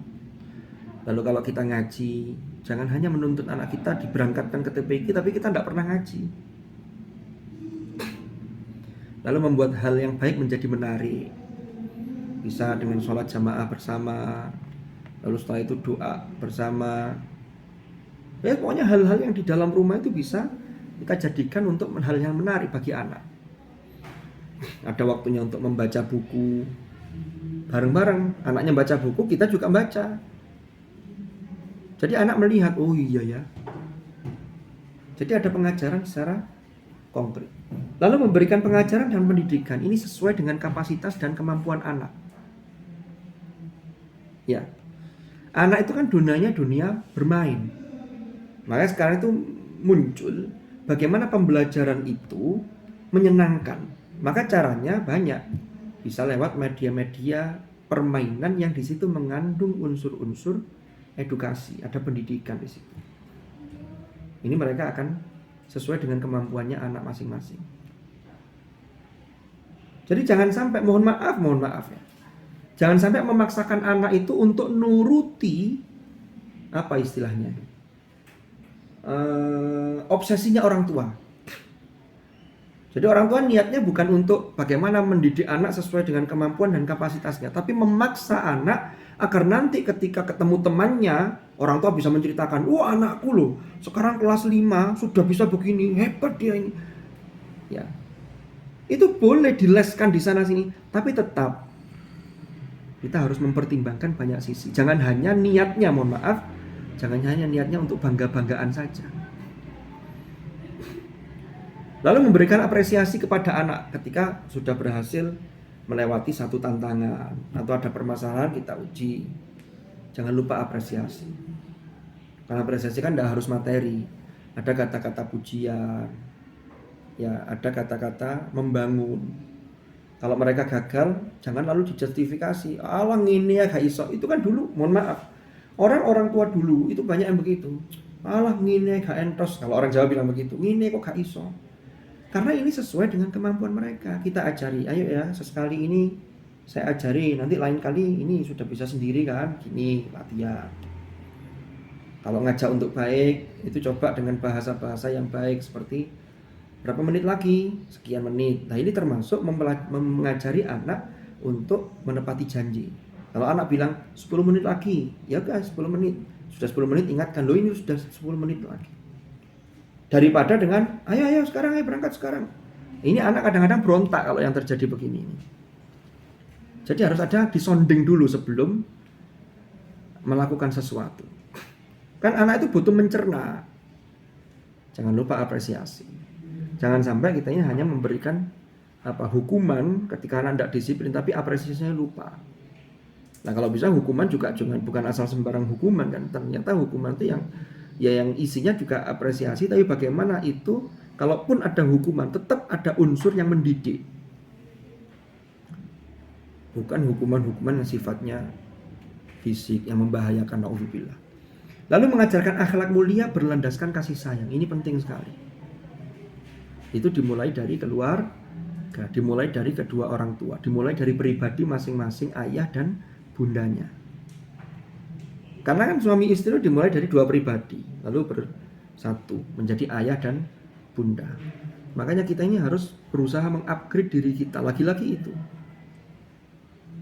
Jadi kita beres, anak-anak kita insya Allah dibereskan juga oleh Allah Subhanahu Wa Taala. Jadi urusannya begitu. Kita lanjutkan. Lalu bentuk ikhtiar orang tua apa saja? Nah, ini penanaman nilai tauhid pada keluarga dan menjadikan sholat sebagai tiang agama. Dasarnya mana? Rabbana inni askantu min dzurriyyati biwadin ghairi dzi zar'in 'inda baitikal muharram. Nabi Ibrahim itu diperintah oleh Allah untuk meletakkan Ismail yang masih bayi itu di sebuah lembah yang sudah ditunjuk. Yang lembah itu tidak punya tanaman sama sekali. Tapi lembah itu inda baitikal muharram, itu dekat dengan Ka'bah Baitullah. Tujuannya apa? Nabi Ibrahim mengatakan Rabbana liyuqimus shalah, agar mereka punya ketauhidan yang kuat dan senantiasa mendirikan sholat. Jadi orientasi orang tua itu yang pertama bagi anak itu penanaman tauhid dan sholat. Jangan belum sudah orientasi materi. Ini kadang salah kaprah jadinya. Nak, kamu sekolah yang serius ya. Nanti harus jadi ini. Nanti kalau jadi ini kamu bisa kaya begini, bisa melebihi ayah bunda. Ini namanya penanaman sifatnya hanya dari sisi materi. Padahal penanaman yang paling baik yang pertama adalah ketauhidan dan ini sholat. Makanya Rasulullah sampai pesan, nanti kalau sudah usia 7 tahun itu disuruh mukul. Nah ini mukul juga kita harus memahami secara bijak. Artinya mukul itu berarti ada sesuatu yang mengajarkan kedisiplinan. Tidak harus dilaksanakan dengan pukulan. Belum jadi kan mukul tapi yang dipukul bukan anaknya, mungkin digedok-gedok atau apa. Tapi tetap ada keteladanan. Jadi Nabi Ibrahim, bayangkan, Nabi Ibrahim tidak pernah berpikir nanti anaknya akan jadi apa. Tapi yang penting punya ketauhidan. Kenapa? Dia ditaruh di sebuah lembah yang di situ ada satu tempat yang yaitu Baitullah. Di situ mengesahkan Allah, ada nilai tauhid. Jadi Ibrahim tidak pernah memikirkan begini, ya Allah, kalau anak saya taruh di sini di lembah yang tandus di Mekah ini, nanti makan apa? Di sini tidak ada GoFood, tidak ada GrabFood, tidak ada Indomaret. Mohon maaf ya, sebut nama tidak boleh sebenarnya. Kan tidak ada. Tapi Nabi Ibrahim punya satu keyakinan, inilah menanamkan nilai ketauhidan bahwa Allah lah yang layak disembah, hanya Allahu Ahad, Allahus Samad. Rabbana liyuqimus shalah. Salat itulah yang kemudian menjadi alat untuk meminta pertolongan pada Allah. Wasta'inu bis-sabri was-shalah. Ya ayyuhalladzina amanu ista'inu bis-sabri was-shalah di ayat yang lain. Gimana langkah mengenalkan ketauhidan pada anak? Diajak dialog, diceritani Yang ini bisa membentuk pola pikir anak tentang segala hal yang disukai oleh Allah. Allah itu suka sesuatu yang indah, yang bersih. Lah kita mulai umpama termasuk di rumah, kalau di rumah sudah ada pembantu, ya nanti mungkin ada hari-hari tertentu yang kita sebagai orang tua itu juga ikut cawe-cawe, tidak hanya urusannya pembantu. Karena anak butuh teladan dari orang tua. Kenapa sih kok harus dibersihkan? Allah itu suka kebersihan. Innallaha yuhibbut tawwabin wa yuhibbul mutatahhirin. Pokoknya hal yang disukai Allah. Nah ini mulai ditanamkan. Sehingga mereka sudah punya pemahaman bahwa ini tentang ketauhidan. Lalu yang berikutnya termasuk membentuk pola pikir anak bahwa Allah itu maha penolong. Maka disitulah pentingnya tolong menolong dalam satu keluarga. Ayo kak, adik dibantu. Ya sesekali orang tuanya bantu. Ini ya saya dibantu ayah ya hari ini. Nanti besok kakak bisa ya, saling menyayangi. Ini memang proses. Tidak bisa sekali jadi. Ada memang tipe anak yang kemudian penurut begitu, tapi ada anak itu yang kreatif, dia selalu mencari, bahkan tanya-tanyanya itu kritis. Lalu membentuk pola pikir anak bahwa semua akan kembali kepada Allah. Sehingga jangan sampai, mohon maaf, anak itu punya anggapan ketika di rumah semuanya sudah terfasilitasi, lalu dia menganggap bahwa semuanya itu bisa dibeli dengan materi. Ini yang jangan sampai. Alah gampang, berapa sih? Lah ini yang berbahaya. Berilah pemahaman kepada anak-anak kita bahwa sesungguhnya ini semua ini adalah titipan. Kan kita ini menjaga amanah, dititipi. Kita pakai untuk tasarruf, ditasarrufkan pada hal-hal yang baik. Kalau rezeki kita dilebihkan oleh Allah, jangan lupa di dalam rezeki kita wa fi amwalikum lisaili wal mahrum. Ada hak bagi orang-orang yang membutuhkan, baik yang minta-minta ataupun yang butuh tapi tidak meminta-minta. Ada orang itu yang sesungguhnya butuh, tapi dia tidak terang-terangan meminta karena dia masih menjaga kehormatannya. Lah anak-anak kita ajari, kilo ini harta ini semuanya itu titipan. Ayo kita ini sedekah, kita ini bantu. Termasuk kalau hartanya sudah mencapai syarat wajib zakat, ini harus ditunaikan. Ada namanya zakat mal. Tanya kepada yang ahli kalau memang belum paham penghitungannya. Jangan sampai keliru dibaca zakat mall, ini berbahaya. Kalau dibaca zakat mall, zakatnya tidak dikeluarkan tapi dikira ke mall itu bagian dari zakat. Nah, ini yang berbahaya. Bukan. Jadi harta dizakati. Ini untuk menanamkan semua itu kembali kepada Allah. Untuk apa sih harta kita ini? Ini bukan tujuan, tapi ini media untuk bagaimana akhirat kita. Jadi anak juga harus diajari tanggung jawab. Ya, tanggung jawab. Lanjut. Lalu ada penanaman nilai-nilai Islam yang kokoh di dalam keluarga. Rabbana wa ba'ath fihim rasulan minhum yatlu 'alaihim ayatika wa yu'allimuhumul kitaba wal hikmata wa yuzakkihim innaka antal azizul hakim. Ini doanya Nabi Ibrahim alaihi salam. Ya Allah, ya Tuhan kami, utuslah di tengah mereka seorang rasul dari kalangan mereka sendiri. Jadi ini Nabi Ibrahim berdoa dari kalangan, ada seorang rasul dari kalangan anak cucunya Nabi Ibrahim.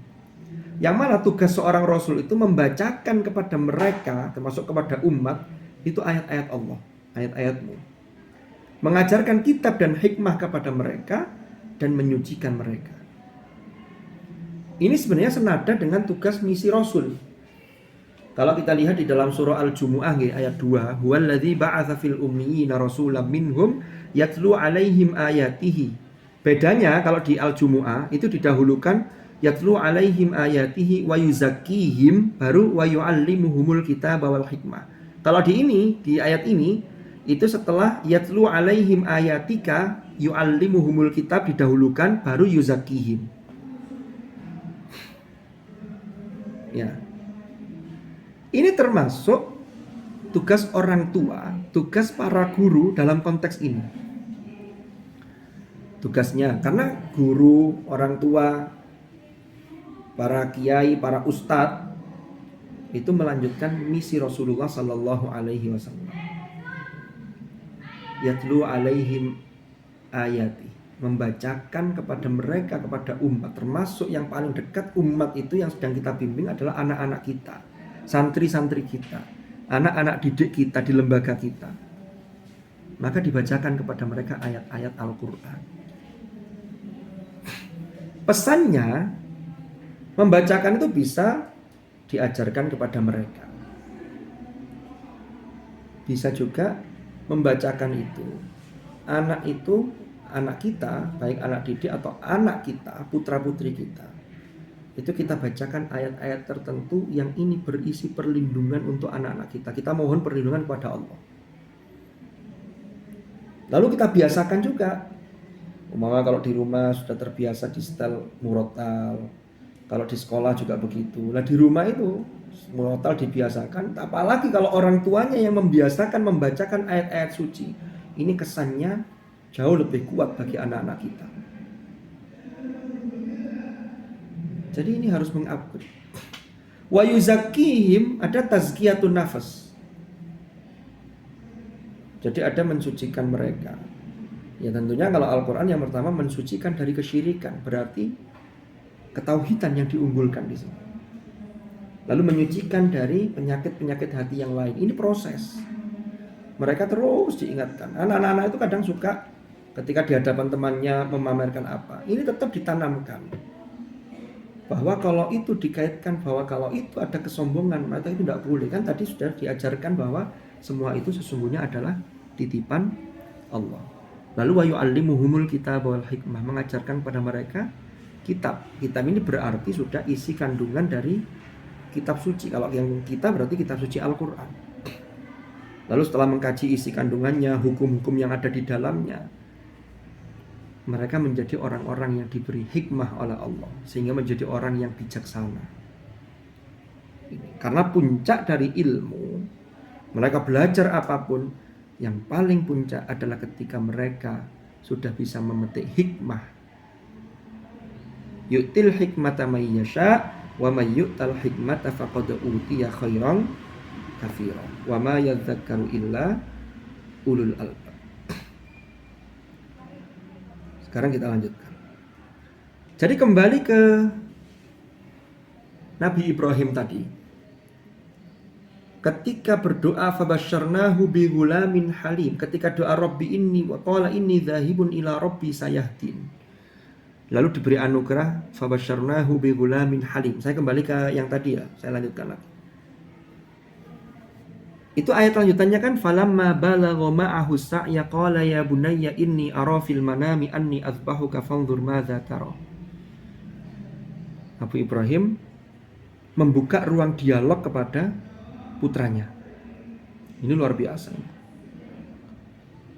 Nah, ruang dialog itulah yang kemudian menunjukkan betapa Nabi Ibrahim sama Nabi Ismail itu sangat akrab sekali. Jadi ada keakraban. Nah, oh ini ada di sini ayatnya. Ya bunayya itu panggilan. Kalau dalam bahasa Arab ini menggunakan sigot tasghir. Tasghir itu panggilan, ini dalam konteks ini kasih sayang. Berarti sang ayah ini dekat dengan anaknya. Ini yang saya garis merah, yang saya warna merah ini kita perhatikan. Ya bunayya inni ara fil manam, sesungguhnya aku melihat di dalam tidurku. Anni azbahu, saya ini menyembelihmu. Ini perintah Allah. Nabi Ibrahim sudah tahu kalau itu perintah Allah, tapi masih kira-kira pendapat anak Ismail yang ketika itu kecil, masih kecil tapi sudah beranjak, mulai bisa diajak untuk berusaha, diajak untuk mikir. Fanzur madza tara, bagaimana pandanganmu? Berarti ada membuka ruang dialog. Jadi Nabi Ibrahim itu tidak langsung mengatakan begini, ini perintah Allah loh ya, kamu harus nurut. Dibuka ruang dialog, dilihat bagaimana pola pikir Ismail. Apa kata Ismail? Ya abadi. Ini juga panggilan keakraban. Jawabannya tidak diduga. If'al ma tu'mar, laksanakanlah wahai ayahku sebagaimana engkau sudah diperintahkan oleh Allah. Lalu jawaban berikutnya, lanjutannya, satajiduni. Ini meyakinkan, untuk meyakinkan sang ayah. Satajiduni insyaallahu minas sabirin. Engkau akan mendapatiku insyaallah termasuk orang-orang yang sabar. Jadi ini luar biasa. Karena Ismail itu anak yang halim, yang santun, yang sabar, yang benar, dia bisa memposisikan. Ya.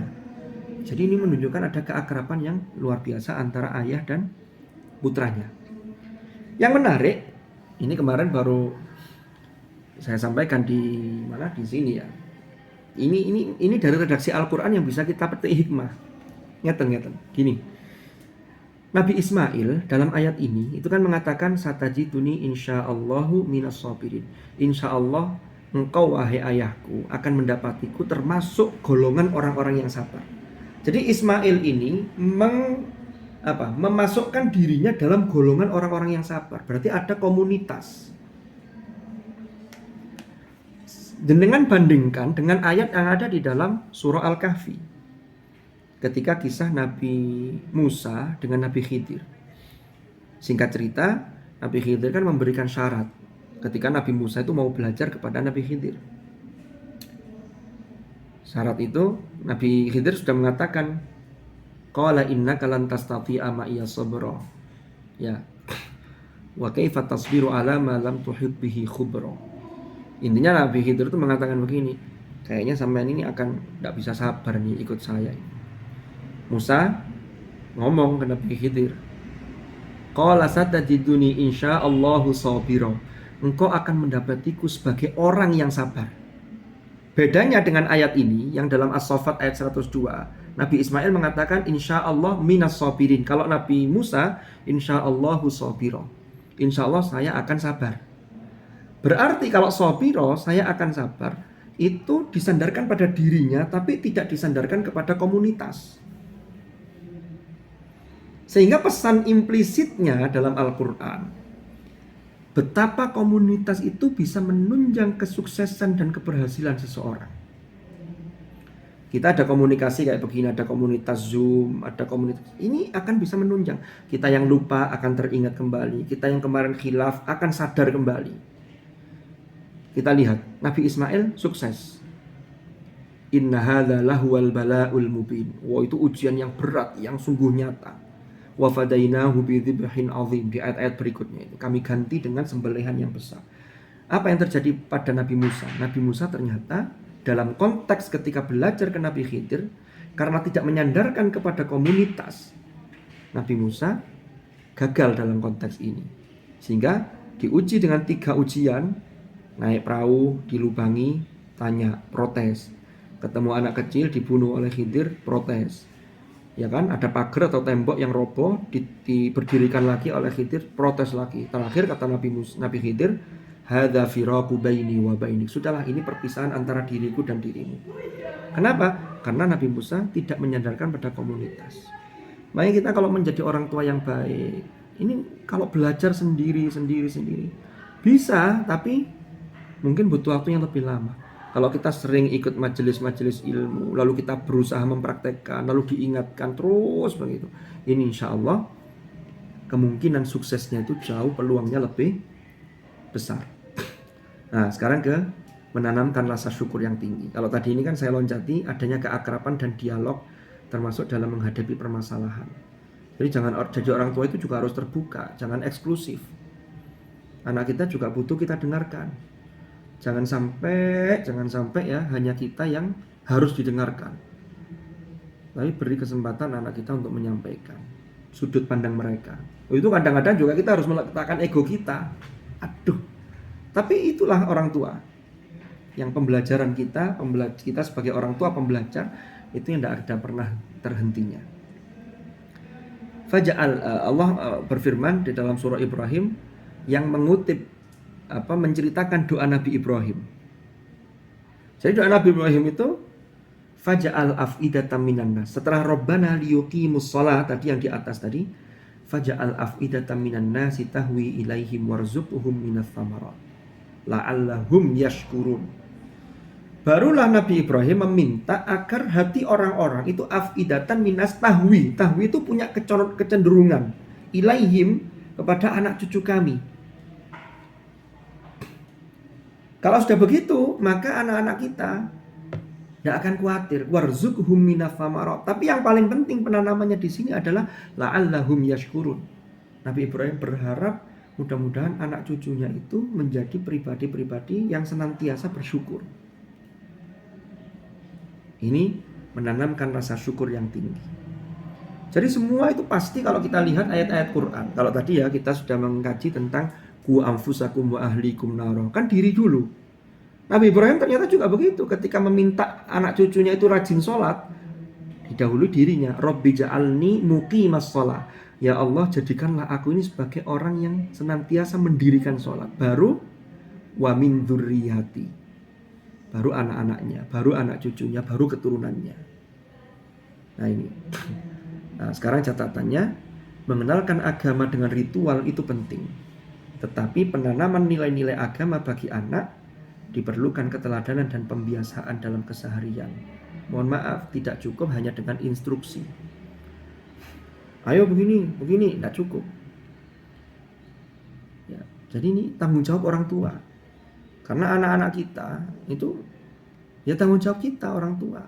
Pihak lembaga itu kita berkomunikasi, kita minta bantuan, tapi tetap tanggung jawabnya kembali ke kita. Kesibukan orang tua jangan sampai menjadikan anak-anak kita kehilangan figur orang tuanya. Karena saking sibuknya akhirnya anak-anak itu nggak punya sosok, nggak punya figur. Ini penting sekali. Ya, bentuk-bentuk perhatian kecil akan sangat berarti bagi seorang anak. Apresiasi tidak harus berbentuk materi. Ada pelukan hangat orang tua, ini akan sangat berarti bagi anak.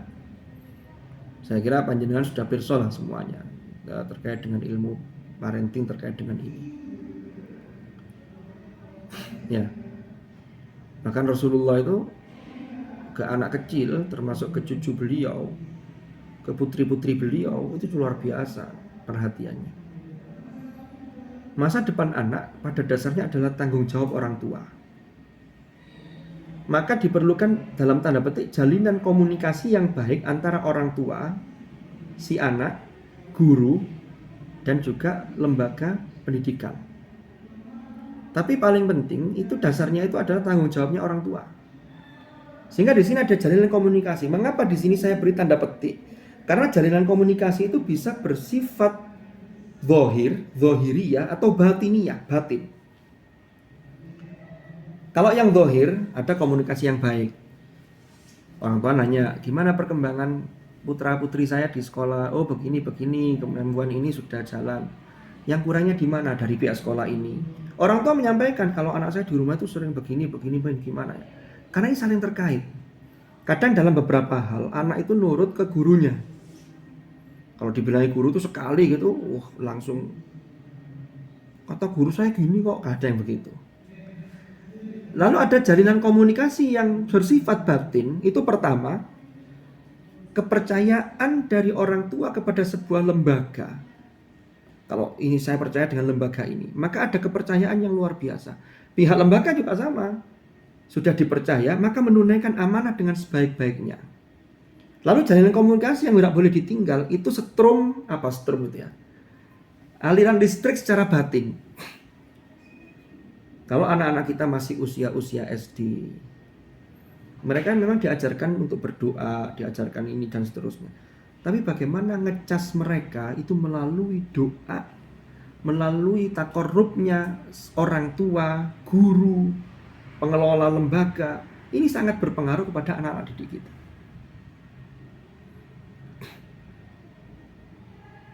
Dan saya termasuk orang yang yakin bahwa di Little Camel ini jalinan komunikasi baik secara horizontal antara sesama orang tua, antara dengan guru, atau secara vertikal yang langsung dengan Allah, ini alhamdulillah sudah dilakukan. Ini menjadi satu hal yang penting. Lalu yang berikutnya catatannya, kesuksesan dunia adalah proses yang mengantarkan bagi kesuksesan akhirat. Jangan sampai kita ini orang tua hanya berorientasi sukses dunia. Yang sukses dunia itu sesungguhnya sangat relatif. Ada orang yang kerjanya enak, diberi titipan harta yang banyak, rumah banyak, lalu dinilai sebagai sukses. Itu bisa dinilai sukses kalau itu semua mudah-mudahan bisa mengantarkan kesuksesan akhirat. Karena ayatnya kan jelas di dalam Al-Quran tuh. Faman zuhziha 'anil nar wa udkhilal jannata faqad faz wa mal hayatud dunya illa mata'ul ghurur. Ya, barang siapa yang diselamatkan oleh Allah, faman zuhziha 'anil nar, dari api neraka. Pilihannya kalau di akhirat itu, kalau selamat dari neraka ya masuk surga, wa udkhilal jannah, maka sungguh dia adalah faza, benar-benar beruntung. Lah beruntung itu faiz itu dalam konteks sukses akhirat. Lupa apa di dunia kita tidak boleh punya usaha yang sukses, punya ini boleh, itu harus. Kenapa? Karena itu menjadi wasilah. Maksud saya jangan sampai itu menjadi tujuan yang berhenti hanya level dunia. Kalau itu hanya berhenti sukses dunia saja, tidak mengantarkan kesuksesan akhirat, innaudzubillah, itu sesungguhnya sukses yang semu. Ayat yang lain, surah Al-Hasyr umpamanya ya. Dalam surah Al-Hasyr ada ayat, la yastawi ashabun nari wa ashabul jannah. Tidak sama penduduk neraka dengan penduduk surga, itu tidak sama. Ashabul jannati humul faizun. Penduduk surga itu adalah orang-orang yang sukses, al-faizun. Jadi panjenengan boleh ngejar sukses dunia, tapi endingnya ya, orientasinya harus sukses akhirat. Anak kita sekolahkan di sini, endingnya sukses akhiratnya. Karena kembali tadi itu, betapa pentingnya peran orang tua bagi dunia dan akhirat si anak itu. Nah, anak saleh itu adalah investasi yang tak ternilai. Ada ayat dalam surah Al-Ahqaf ayat 15. Bismillahirrahmanirrahim. Wa wassaynal insana biwalidayhi ihsana. Hamalathu ummuhu kurha wa wada'athu kurha. Mohon maaf, ini salah ketik, ini harokatnya. Wa hamluhu wa fisaluhu 30 syahra. Ya, hatta idza balagha ashuddahu wa balagha 40 sanah. Ayat ini secara implisit itu menginformasikan ternyata manusia itu mengalami satu fase kehidupan yang dia sampai pada fase kematangan itu di usia 40. Jadi kalau ada orang yang 40 tahun kok dia masih punya perilaku-perilaku yang buruk, kebiasaan buruk, itu kalau sudah di atas usia 40 itu biasanya jauh lebih sulit menghilangkannya. Kalau masih di bawah 40 itu masih bisa lebih mudah. Sebaliknya kalau kebaikan yang sudah terbentuk, sudah usia 40 tahun ke atas, ini akan menjadi bagaimana orang ini sampai insya Allah sampai akhir hayatnya. Lah orang di usia 40 itu menyadari, sehingga ungkapan doanya, Rabbi auzi'ni an ashkura ni'mataka allati an'amta alayya wa ala walidayya wa an a'mala salihan tardah wa aslih li fi dzurriyyati inni tubtu ilaika wa inni minal muslimin. Pertama, yang saya warna biru niku. Rabbi auzi'ni an ashkura ni'mataka allati an'amta alayya wa ala walidayya. Ya Allah, ya Tuhan kami, ya Tuhanku, berilah aku petunjuk agar dapat mensyukuri nikmat-Mu yang telah Engkau limpahkan kepadaku dan kepada kedua orang tuaku. Jadi variabel pertama itu minta kepada Allah anugerah untuk menjadi pribadi yang bisa pandai bersyukur. Orang itu kalau sudah pandai bersyukur, maka syukur itu salah satu implementasi yang terkuat dari syukur itu adalah orang mau meningkatkan kualitas dirinya, termasuk kualitas penghambaannya kepada Allah. Ya.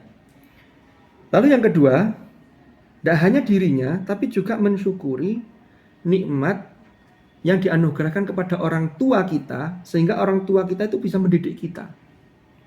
Ini berarti ada satu penanaman, apapun metode yang dilakukan oleh orang tua kita ketika mendidik kita, jangan sampai kita membenci orang tua kita.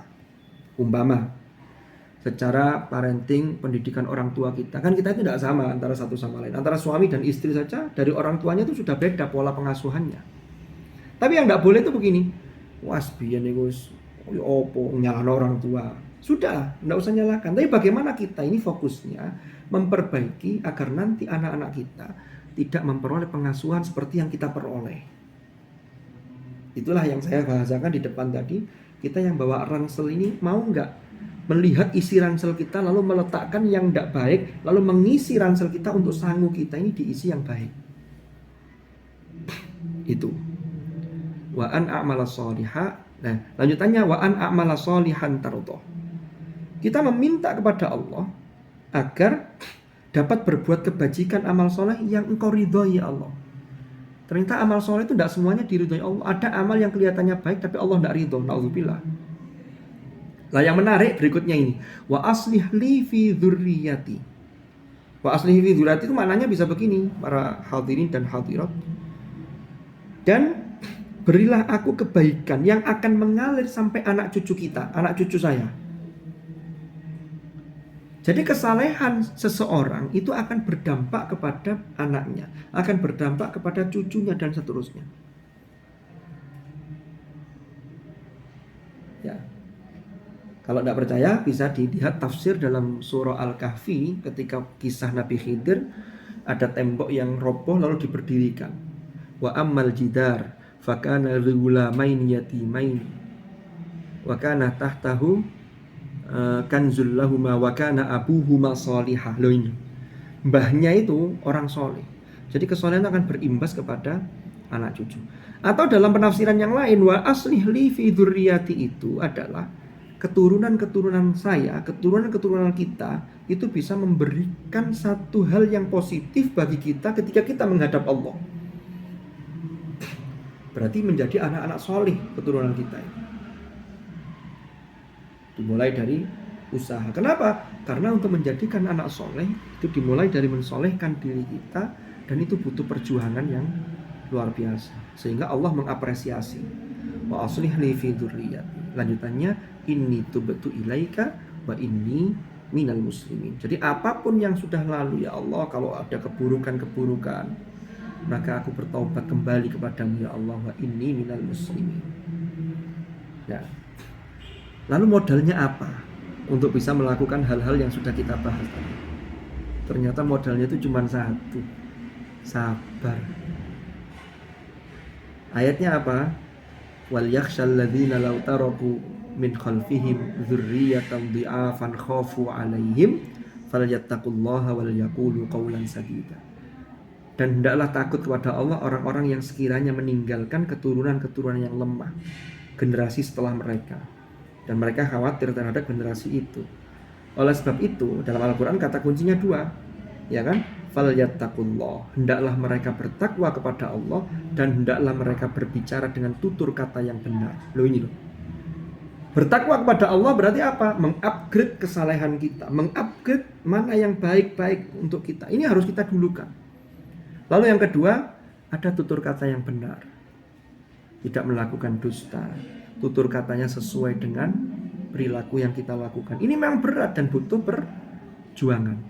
Jadi kata kuncinya dua, falyattaqullah wal yaqulu qaulan sadida. Makanya kalau kita dengarkan para ustadz-ustadz itu, sabar itu jenisnya ada as-sabru 'ala tha'ah. Kita ini seringnya tahunya sabar itu cuma satu ketika musibah. Padahal ternyata ada tiga. Ada as-sabru 'ala tha'ah. Menjalankan perintah Allah, ketaatan itu butuh kesabaran. As-sabru 'anil maksiyah, menjauhi kemaksiatan itu juga butuh kesabaran. As-sabru indal musibah, ketika diuji oleh Allah itu juga butuh kesabaran. Lanjut sedikit lagi nih. Nah, sabar dalam hal apa? Pertama, mendekatkan diri atau taqarrub kepada Allah. Sabar mendoakan putra-putri kita. Sabar secara terus-menerus mengupgrade diri menjadi orang tua yang dapat menjadi teladan kebaikan dan ibadah kepadanya. Ya. Lalu apalagi?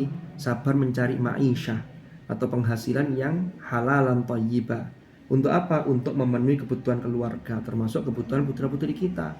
Baik aspek pendidikannya, aspek pakaiannya, aspek makanannya, dan yang lain-lain. Itu juga butuh kesabaran.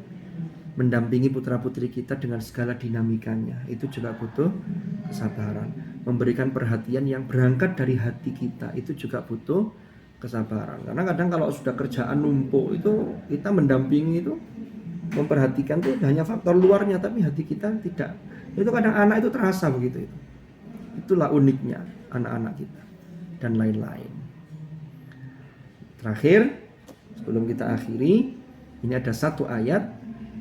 Karena modal sabar yang luar biasa tadi, Allah ada firman-Nya dalam surah Ar-Ra'd, walladzina sabaru ibtigha'a wajhi rabbihim wa aqamus shalah wa anfaqu mimma razaqnahum sirran wa alaniyah wa yadra'una bil hasanati sayyi'ata ulaika lahum uqbad dar jannatu adni yadkhulunaha wa man salaha min abaihim wa azwajihim wa dhurriyyatihim wal malaikatu yadkhuluna alaihim min kulli bab salamun alaikum bima sabartum fa ni'ma uqbad dar. Terjemahannya bisa dibaca di slide. Ini balasan bagi orang-orang yang sabar nanti ketika di akhirat kelak. Nanti kita akan bersama orang-orang soleh, bersama keluarga kita, anak cucu kita. Mudah-mudahan kita termasuk orang-orang yang sabaru ibtigha'a wajhi rabbihim wa aqamus shalah dan seterusnya sebagaimana disebutkan dalam ayat ini. Saya kira itu mungkin paparan yang agak panjang.